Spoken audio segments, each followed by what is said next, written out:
Hope you guys are doing well. I shared a little while back that I would be sharing just some details briefly as to what got me through um, the loss of my mom and my sister. And so many of you, I guess you could say, credited me for the strength that you saw. Let me first of all say that was completely God.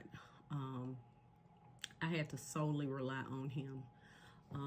But I think it's important to share this. I want to share this because this may help some people with. Number one, I asked God for that strength and that comfort. And then I was surrounded by people that I knew, people that I didn't know, even my own family. We were praying for each other. And as most of us know, funerals can be crazy. And I mean crazy as in you're already grieving from the loss. And when it's a double loss, that's double everything. And then depending on how the tragedy happened, it just piles on. But when I say crazy, I mean in the sense that funerals, death can get crazy because oftentimes it's within the family that there is drama, there is chaos, that's just total mayhem. And so I say this to encourage people, and this is not to discredit anyone, but a lot of the peace that I had was because our mom had been planning her funeral since February. We had talked about it. We had made plans. We had a meeting. And so she wanted things very simple, very basic. And we did that.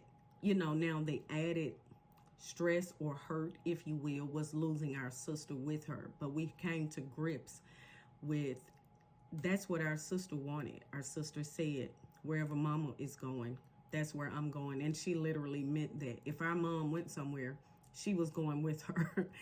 And so God saw fit to take them together. Did that hurt? Absolutely. It hurt us to the core. But when you're at peace with God and you don't lean on your own understanding, you accept His will. And so our mom, we had planned. So as a planner, an executor, that's what I do. And so a lot of what many of you saw as strength was me executing a plan. I already knew what to do. My mom made everything simple. She had all of her things together. I didn't have to search for anything. My sister was a bit of another story, but I'll tell that another time. But here was the thing. We met with our mom. She told us what she wanted. Because me, her, and my siblings met together during the passing of our mom and sister, we met together, me and my siblings. One of our siblings, he wasn't here, and we had to respect his feelings. So I want to say that, let me preference that. Respect one another's feelings. Everybody is dealing with the death in a totally different way. And so our brother who did not want to be here, we respected that. And I asked that we not judge his decision or his emotions. When he's ready to come around to deal with the loss of our sister and our mother, then he will. But we're not going to judge him for that. And I think that's one place where we go wrong, is trying to judge how someone is, handling their emotions or expressing them, however you want to put it. But when we met and we made decisions, we had to intentionally close some family out. There were decisions that we knew that we had to make because we met with our mom. However, there were other decisions that we had to make. For instance, we have aunts and we have uncles. Our aunts were very close with our mom. And so out of respect, there were some things that we communicated and we had to inquire about, because before she was our mother, she was their sister. So our way of honoring our aunts, even though we were making the plans, was to say, hey, this is what we're planning because we met with mom about this. But our aunts, which were her sisters before she was our mom, let's include them in what their part is. And so we granted some of those things, still while keeping in mind what our mother's wishes were. And so that kept a lot of chaos and everybody wanting this and everybody's ideas. And for most parts, we know in families during deaths, as they say, sometimes the people who not putting any money on the table want to make the biggest decisions. And so one of the things I shared with our mom was, I'm not going to fight with anybody. If something happens to you, I'm not fighting with anybody. And I literally meant that. Our mom was a peaceful lady. And she was a simple lady. So that's how, and I'm a peaceful person. And so that's how we wanted to put her and our sister to rest. And so I'll share some of this more. Let me put a little plug here. If you have not, email me to sign up for the Grieving Out Loud. I want to encourage you to do that. Email me at reaching@dmariehorn.com so that you can get that access information. It's next Sunday, November the 24th at 6:30 p.m. and it's going to be via Zoom. You can only access it if you email me, and then 24 hours before the forum, you will receive that information.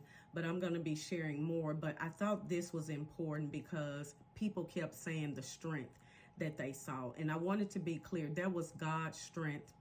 And it was me having to make a executive decision that I can't allow everybody into this planning space. We met for a reason with our mom to plan. And so we just simply executed what we met for. So if you're a part of a family and every time there's a death or any planning, sometimes you have to exclude people for certain things and then know which parts to include them on, and be okay with some people not being happy because they weren't included or they weren't aware of what was going on. Because at the end of the day, if you want peace, then that means you're going to have to protect that peace. That includes even in death and planning funerals. And so I do believe that me and my siblings did our mom justice. And I'll plug this in again. Many of you were a part of that. You helped provide the finances for us to be able to give our mother and our sister a very nice, decent, but simple homegoing. And once again, and I'll keep saying it because my heart is so grateful that we appreciate that. But keep that in mind. The more people you include, the more chaos, the harder it's going to be to make decisions. And so I was able to rest and be at peace. And that's what I pray for you. Again, I hope to see some of you signing up for that Grieving Out Loud forum.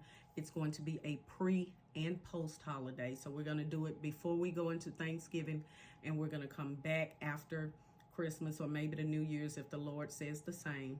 And we're going to talk about how did you plan going into the holidays as you grieve, and then after, how did you do?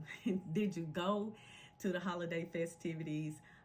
Did you choose to isolate, stay at home, and just enjoy the memories?